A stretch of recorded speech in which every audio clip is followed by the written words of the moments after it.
PCB club. और आज हम लोग पढ़ने वाले हैं एक और सेंस ऑर्गन के बारे में, दैट इज आई। अब हमने ईयर के बारे में तो पढ़ लिया था। अब आपका एक चैप्टर है फिजिक्स में, आपके 10th क्लास में, the human I and the colourful world. अब कलरफुल वर्ल्ड को हम अपनी आई के बिना तो नहीं दे सकते।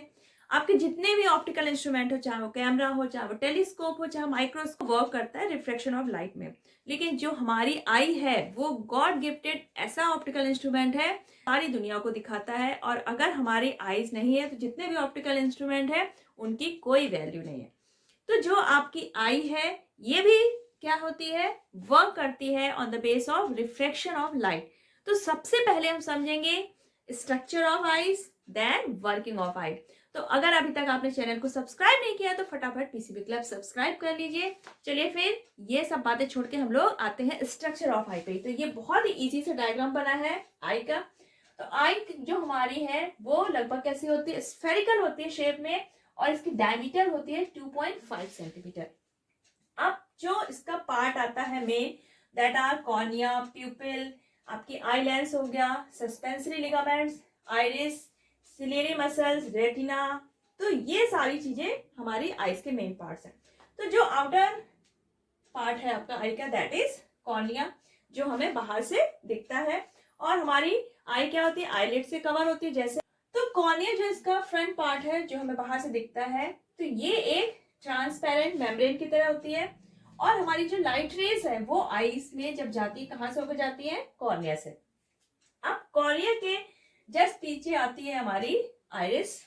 आइरिस हमारी क्या है, फ्लैट होती है, कलरफुल होती है और सर्कुलर रिंग शेप में होती है। और बीच में इसमें क्या होता है, एक होल होता है। और जो ये होल होता है बीच में हमारे आइरिस के, दैट इज प्यूपिल, यानी कि pupil is the hole in a iris. अब जो हमारी आइरिस है इसके जस्ट पीछे आ गया हमारा आई लेंस। अब जो हमारा आई लेंस है ये कैसा होता है, ट्रांसपेरेंट होता है, फ्लेक्सिबल होता है और एक जेली लाइक मटेरियल से बना है जो कि एक प्रोटीन होती है। और ये क्या होता है, अपनी थिकनेस को चेंज कर देता है। तो इससे क्या होता है, इसकी फोकल लेंथ भी एडजस्ट कर सकती है हमारी, जो इससे मसल जुड़ी है। यानी कि हमारा आई लेंस जो है ऐसा लेंस है जिसकी फोकल लेंथ चेंज हो सकती है अकॉर्डिंग टू हमारी विजन के हिसाब से, कि हमें कौन सी दूर वाली चीज देखनी है, पास वाली। और जो आपके ऑप्टिकल इंस्ट्रूमेंट होते हैं तो वहां पे जो कॉन्वेक्स लेंस यूज होता है तो उसकी क्या होती है, फोकल लेंथ फिक्स्ड होती है। तो हमें गॉड ने ऐसा लेंस दिया है जिसकी हमारी फोकल लेंथ क्या होती है, एडजस्टेबल होती है। अब ये आई लेंस जो है हमारा, ये हेड होता है सस्पेंसरी लिगामेंट्स के थ्रू। सस्पेंसरी लिगामेंट्स क्या है, एक साइड तो आपकी आई लेंस से अटैच है, इसका जो दूसरा एंड है वो अटैच है हमारी सिलियरी मसल से। अब जो सिलियरी मसल्स है ये मेनली क्या करती हैं, जो आई लेंस है इसकी थिकनेस को एडजस्ट करती है एज अ नीड। जब हमारी आई लेंस को थिक करना होगा तब हमारी सिलियरी मसल हेल्प करेंगी। इसको थिन करना है तो ये हमारी सब कंट्रोल कौन करती है, आपकी सिलियरी मसल।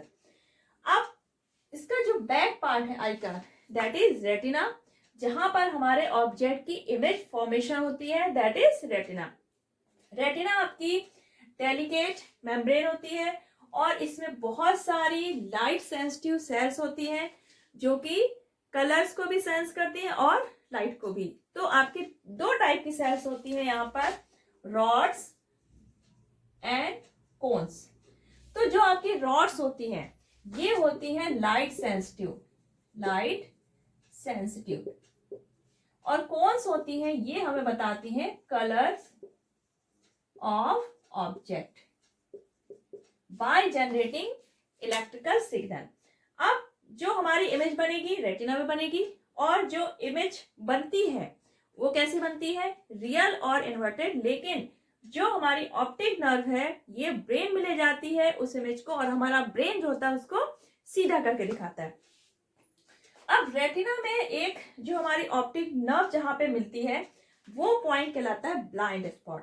अब इसको ब्लाइंड स्पॉट क्यों कहते हैं, क्योंकि यहाँ पर कोई भी आपकी जो लाइट सेंसिटिव सेल्स हैं जैसे आपकी रॉड्स और कोन्स यहाँ पर नहीं होती है। अगर यहाँ पर कोई बाई चांस इमेज यहाँ पर अगर पॉइंट आ गया, यहाँ पे इमेज फॉर्मेशन हो गया तो हमें वो नहीं दिखाई देता, इसलिए इसको बोलते हैं ब्लाइंड स्पॉट। यहाँ पर हमारी ऑप्टिक नर्व आई को आई से निकल के कहाँ जाती है, ब्रेन की तरफ। अब आपका ये जो पार्ट है कॉर्निया और आई लेंस के बीच, यहाँ पर एक वाटरी फ्लूइड भरा होता है, that is called aqueous humour.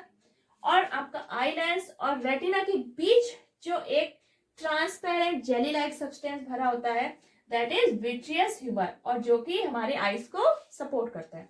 तो ये तो हो गया आपका स्ट्रक्चर ऑफ आई। अब बारी आती है हमारी वर्किंग ऑफ आई।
ज्यादा लाइट ना जा सके और एक लिमिट तक लाइट जाए और हमारी आई लेंस को नुकसान ना पहुंचे। लेकिन जब हम डार्क में देखते हैं तो क्या करती है, ये प्यूपिल साइज को एक्सपेंड कर देगी ताकि ज्यादा से ज्यादा लाइट हमारी आईज में जितनी जरूरत है वो जा सके और हमें एक सही इमेज हमारी आईज में बन सके ऑब्जेक्ट का। अब जो आपकी ये सेल्स हैं हमारी रेटिना में, रॉड्स और कोन्स, दो टाइप की सेल्स होती है लाइट सेंसिटिव सेल। तो जो आपकी रॉड्स हैं ये हमें हेल्प करती हैं डिम लाइट में। डिम लाइट जब होती है तो हमें क्या होता है, कलर्स तो इतने अच्छे नहीं दिखाई देते हैं, लेकिन हमें जो दिखाई देता है वो रॉड्स के कारण ही होता है। यानी कि डिम लाइट में आपको हेल्प करेगी देखने में रॉड्स। जैसे आपके नॉक्टर्नल एनिमल्स होते हैं, जैसे आपका आउल है, उसमें ये रॉड्स जो सेल्स होती हैं वो बहुत ज्यादा होती है, तभी वो डिम लाइट में बहुत आराम से देख लेता है और आराम से उड़ता रहता है। अब जो आपकी कोन्स है ये हमें ऑब्जेक्ट को कलर और ऑब्जेक्ट को देखने में हेल्प करती है इन ब्राइट लाइट, यानी कि डे लाइट में। ये डार्क में हमें हेल्प नहीं करती। तभी आपने देखा होगा जब डिम लाइट होती है तो हमें कलर्स बहुत अच्छे से नहीं दिखते हैं, क्योंकि हमारी कोन्स जो है वो डिम लाइट में वर्क नहीं कर पाती है। तो जो हमारा आई लेंस है ये हमारा कैमरे के लेंस की तरह हो गया, और जो हमारी रेटिना हो गई वो हो गई हमारी जो फोटोग्राफिक स्क्रीन है, तो उसकी तरह वर्क कर रही है। लेकिन हमारे लेंस में क्या बेनिफिट है कि हमारे लेंस की फोकल लेंथ चेंज हो सकती है, लेकिन ऑप्टिकल इंस्ट्रूमेंट में जो लेंस लगा होता है उसकी फोकल लेंथ फिक्स्ड होती है, that can not be change. तो अगर आज के वीडियो में आपने ह्यूमन आई का जो स्ट्रक्चर ऑफ वर्किंग पढ़ी है उसमें कोई भी प्रॉब्लम हो, आप कमेंट सेक्शन में टाइप कर दीजिएगा बिना झिझक के। और अगर आज का वीडियो आपको पसंद आया है, फ्रूटफुल लगा है, तो इसको ज्यादा ज्यादा लाइक करिए, अपने फ्रेंड्स को शेयर करिए और चैनल को सब्सक्राइब करना बिल्कुल मत भूलिएगा, क्योंकि आपका एक सब्सक्रिप्शन हमारे लिए बहुत ज्यादा इंपॉर्टेंट है। चलिए फिर मिलते हैं नेक्स्ट वीडियो में, तब तक अपना ख्याल रखिएगा। Bye bye, take care.